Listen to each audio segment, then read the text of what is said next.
We're gonna take a look at why the airbag light is on this Mitsubishi. And if you turn on the ignition, you'll see the airbag light.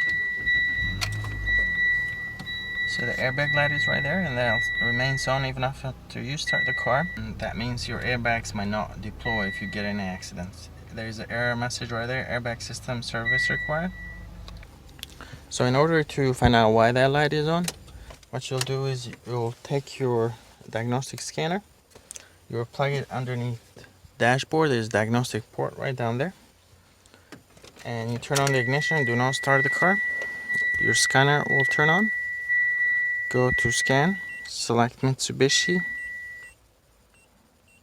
Now this scanner is able to diagnose engine, transmission, ABS, and airbag system.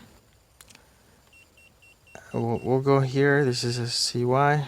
We'll go down to 2014 and manual select, so we can select the control modules. As we said earlier, that's the first one is the engine.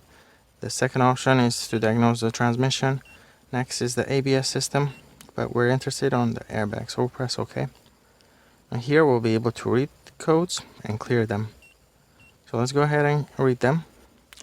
Right side airbag squib open, so the airbag on the passenger side is an open circuit. So if there's airbag is deployed or it's unplugged or short, it's short on the wire, that will be the will trigger that. But the problem here is that this is the code right there, and if you see it says active, so if you go back you won't be able to clear it.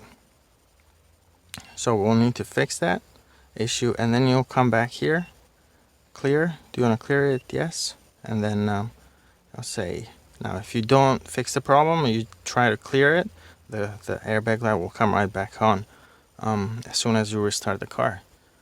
But that's it. Write down that code and do some research, and that will be your starting point. Thank you for watching.